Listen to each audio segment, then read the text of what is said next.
have gone first because there's no way in hell I want to follow that. Can you speak a little louder? Sorry. Okay. You almost have to yell into it. So, I want to just reinforce a couple of things that she said and then move on. And that's the last few weeks, a lot of people have been throwing around the word occupation, as in Wall Street occupation, occupied DC, occupied Oakland. Mic check. Damn it. Could you? Jesus Christ. Perfect.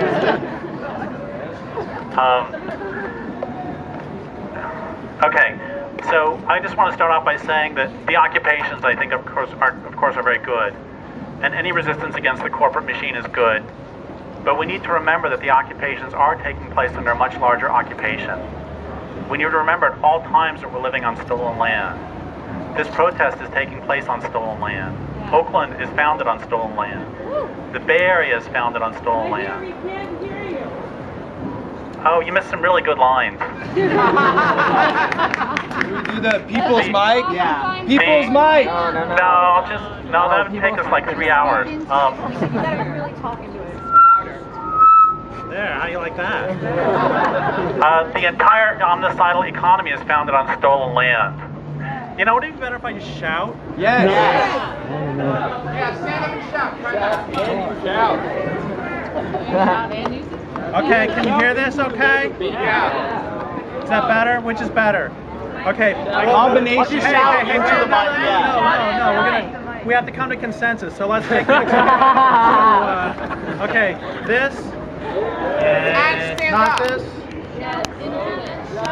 Up to 3, shout in the bullhorn. The people have spoken. Can you stand, please? Perfect! Now yell and you're good. Okay. So what is a government of occupation? What does it do? A government of occupation facilitates resource extraction and maximizes production at the expense of communities of the natural world. That's what they do by definition. So, the United States, what does the United States government do? It facilitates resource extraction and maximizes production at the expense of communities of the natural world. The United States is functionally, systematically, a government of occupation. And capitalism is functionally, systematically, an economics of occupation. And of course, all my American Indian friends say, what took you so long to figure this one out? And once again, just look around. Where we're standing here is supposed to be oak forest. Where are the original inhabitants? Where are the grizzly bears? Where are the delta smelt? Where are the salmon? Where are the original human inhabitants? San Francisco Bay has collapsed. When the first whites appeared here, whales were abundant, as were ducks, as were geese, as were so many others. There are still sea lions, but the first Spanish conquerors encountered so many, it looked like the beaches were paved with sea lions. This culture steals land bases from all their inhabitants, human and non-human alike, and then destroys them. That's what it does. We need to never forget that, and if we are to survive, we need to stop the planetary murder. In the reports I've seen of the various protests, I've seen a lot of people talking about jobs, a lot of people talking about corporate greed, and a lot of people talking about sharing the wealth. But I haven't seen a lot of people talking about the fact that the entire system is based on land theft and on destroying the natural world. I think that needs to be the start of our conversations, because it should be painfully clear that the health of the planet is primary, far more important than any economic system, in part because without a living planet, you have no economic system whatsoever. You cannot consume a planet and live on it. Only someone deeply insane, or an economist insofar as there's any difference, could think so. Asking for a bigger piece of the pie on a planet being murdered is a wee bit insufficient. And the wonderful thing is that these conversations are starting. By you being here, you are starting these conversations and starting the movement to end this larger occupation. So I'd like to start by thanking you for being here and thanking all the protesters, thanking all the revolutionaries, thanking all of you who are here doing this good and great thing, this honest and true thing, this mighty and righteous thing. Those of you who are holding hands through time and across space with those who have fought for freedom and justice, with John Brown, with Frederick Douglass, with Tecumseh, with the Wobblies and the suffragists, with Helen Keller, with civil rights workers and union members, with Ken Saro-Wiwa, with people in Arab Spring, with people the world over who are fighting for the right of self-determination, with the poor and the landless, with indigenous peoples fighting for their land, with groups like the Movement for the Emancipation of the Niger Delta fighting to stop transnational corporations and the governments who serve them from destroying their land and its people. I'd like to thank all of you who are here because you understand that unless we wrest power away from corporations, unless this culture is stopped, that it will, for all practical purposes, end life on Earth. 200 species were driven extinct today, and 200 yesterday, and 200 the day before that. 90% of the large fish in the oceans are gone. 98% of the native forests, 99% of the native prairies. Salmon are depending upon you, as are tigers and orangutans and coral reefs, monarch butterflies and red-legged frogs, western lilies and wild bison and Florida panthers. Of course, this corporate culture kills humans too. Human languages and human cultures are being driven extinct at an even faster relative rate than wild species. Capitalism and imperialism kill more than 1 million human children per year. That's almost 2 each and every minute, each and every day. Corporations are killing the planet, and they are killing us. We have long been taught that the legal system is set up to protect us, but we have been lied to. It is well established that judicial accountability does not extend to those who maim or kill in the name of business, nor to those who impoverish our land bases.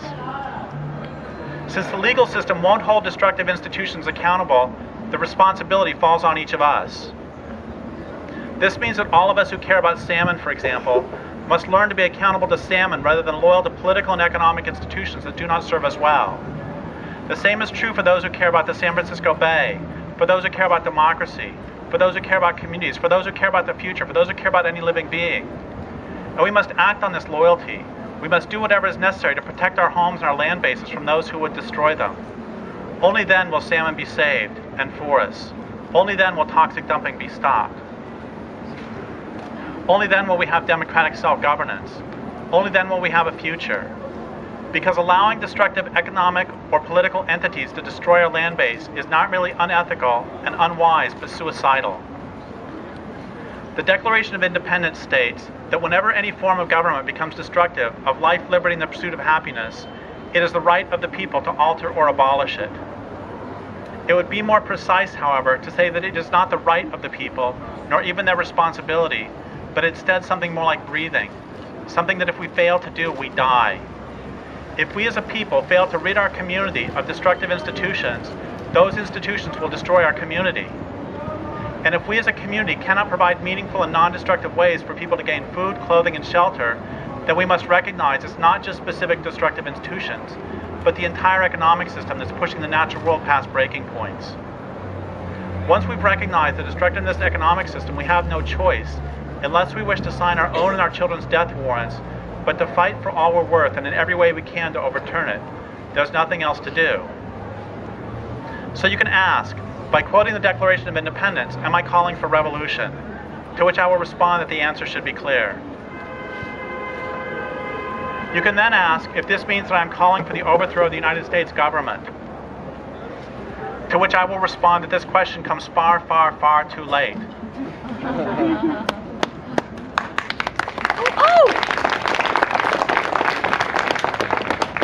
The government was long since overthrown, and those who overthrew it are known as ExxonMobil, British Petroleum, Halliburton, Monsanto, ADM, Walmart, Massey Coal, Goldman Sachs, Citibank. They are the real governors, and the United States government is a wholly owned subsidiary, brought to you by McDonald's, Pfizer, and Lockheed Martin.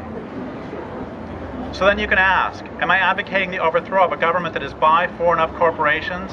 Am I advocating the overthrow of the corporate state? To which I'll say, hell yes.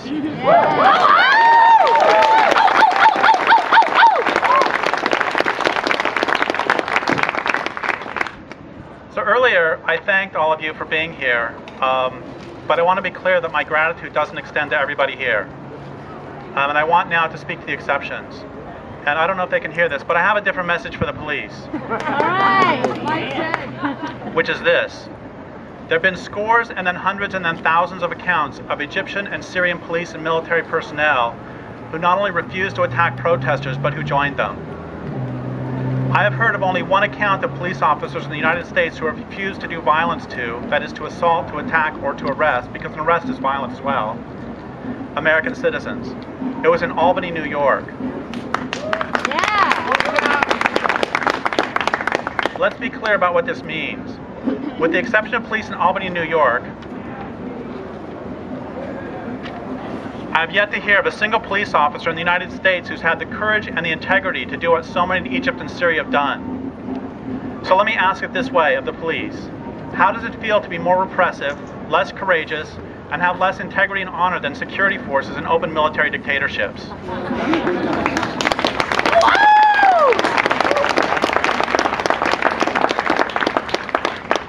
I didn't get around to this, but I seriously considered making a whole lot of little yellow paper badges to hand out to police officers, each one saying, "I serve the corporate state."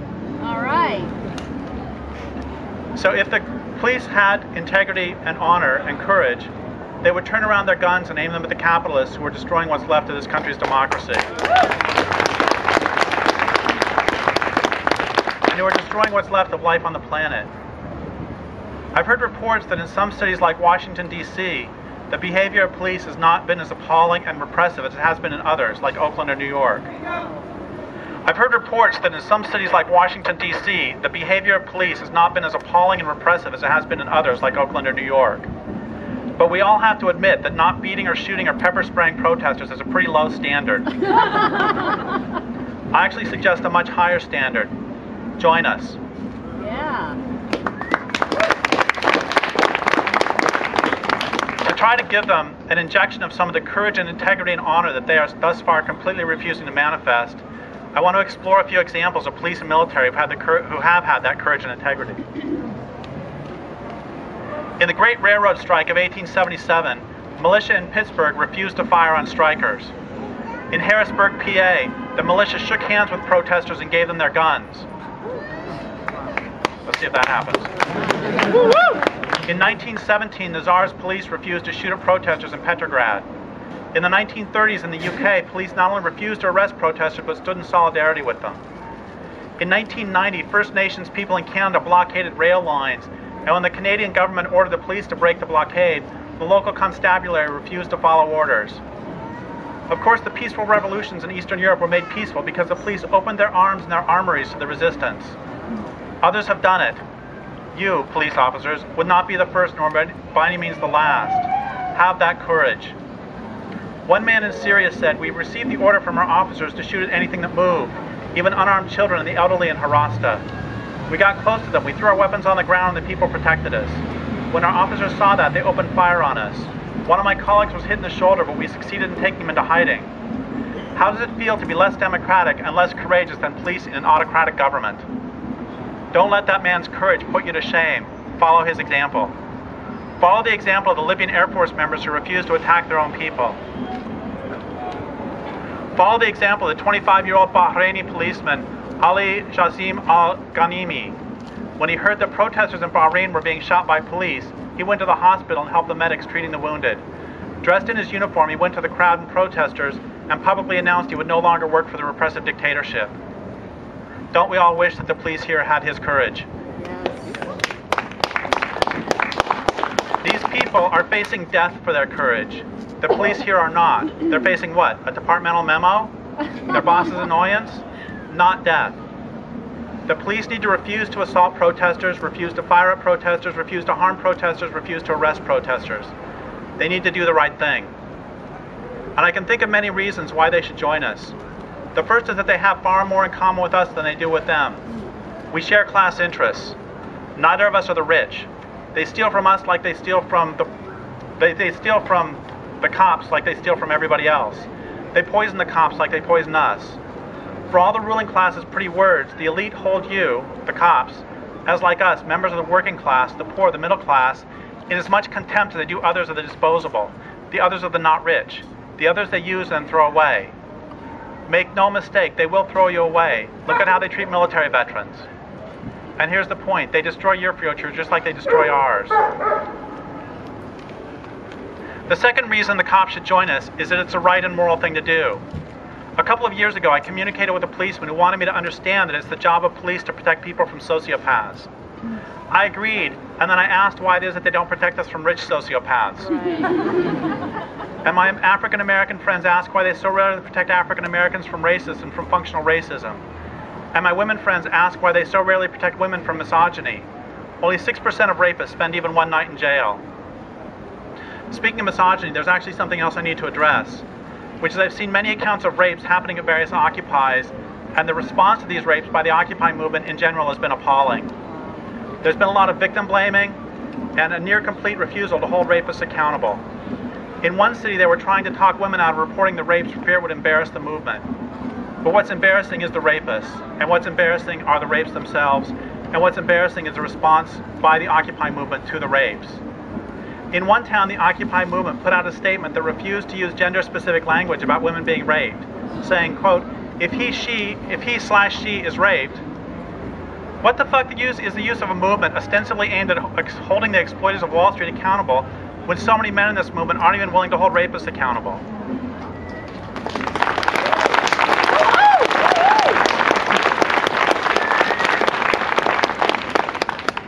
I know that many of you perceive the cops as the enemy, rightly so. I know that many of the cops have comported themselves as the enemy, but for once make them do their fucking job. Yeah. If a man rapes a woman, and if you are not willing to deal with him as he needs to be dealt with, then for crying out loud, turn him over to the cops. Wow, that went over well. Oh, here's an interesting question. If you did turn a rapist over to the cops, do you think the cops would beat the rapist? No. They'd arrest me Huh. for calling them up. So if they won't beat a rapist and they'll beat a protester, what does that say about their priorities? Okay, what I want for everybody here to do, I want everybody at this particular place to pledge right now in public that you'll have a zero tolerance policy for the abuse of women. Right now, I want every man to raise your hand and say out loud, I will not rape and I will not tolerate rape. I will not rape and I will not tolerate rape. You know, that's probably the first time in the history of the planet that 200 men have said that at the same time. I was hoping that there would be cops closer because I was going to ask them to raise their hands for this too, but I strongly suspect they wouldn't have. I had a whole nice set of jokes associated with that. What? There's probably a few in this crowd. Yeah, okay. Would any of the undercover cops please raise your hand? It's going to work one of these days. Okay, but now I want to go back to the idea of the police. And I got a question for them, another question, which is why don't you protect us from these sociopaths? I'm not just talking about rapists, but about capitalists. Why, when there's a strike, do the cops protect the capitalists from the strikers? Why do they not protect the strikers from the capitalists? They use their batons on strikers. Why don't they use their batons to force capitalists to come to terms? Can you imagine, like at one of those G20 things or IMF things, if all the cops suddenly turned around and put their guns on the...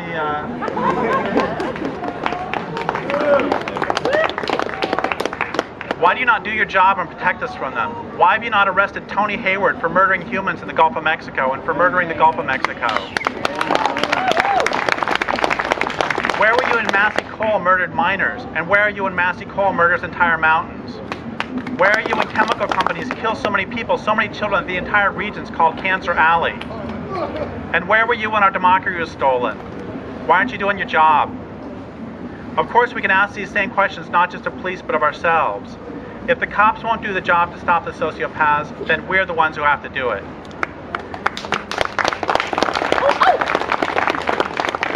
And frankly, if the cops don't have the courage to help, at the very least, they should have the common decency to get out of the way. Yeah.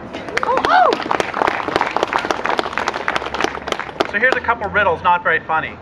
Question: what do you get when you cross a long drug habit, a quick temper, and a gun?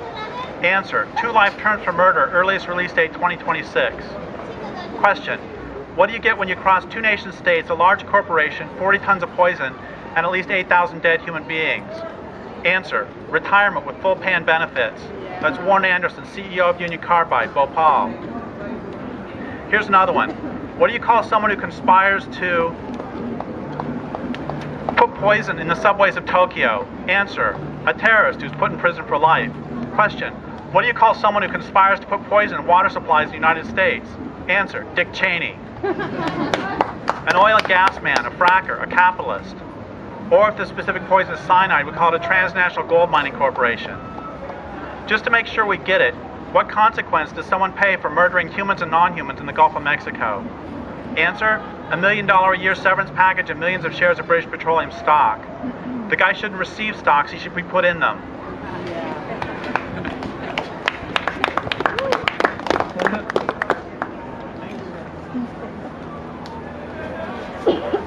So the real question is, who are the cops protecting and who are they serving? It's not we the people when corporations rule. And we all know that corporations run the government. I ask people all over the country, does the government take better care of human beings or corporations? Nobody ever says humans. Most people laugh. It's a ridiculous question. Of course the government takes better care of corporations than it does human beings. So what would happen if, with or without the cops' help, we were to join to enforce cancer-free zones, oil spill-free zones, extinction-free zones, home foreclosure-free zones? Hell, we could enforce rape-free zones, hunger-free zones, economic and political democracy zones. And what if these zones were to extend all across the country? I guess it's called a revolution, isn't it?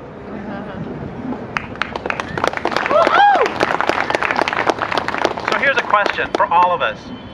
If you're going to have a government, and if you're going to have a government that's worth a good goddamn, whom should the government serve? Corporations or human beings? Amen. Oh, that's awfully tepid. In the environment. So it's like, who should protect? Humans or corporations? And it's like, Humans! better. Let's try it one more time. Who should the government serve? Corporations or human beings? Humans! Fish! Human beings! That's true. So that actually, the sound of all your voices here is the third reason that the cops should join us, because I know the cops want to be on the winning side, and we're sure as hell going to win. Yeah. So when a government becomes destructive of life, liberty, and the pursuit of happiness, it is the right of the people to alter or abolish it. And it's long past time we made full use of our rights.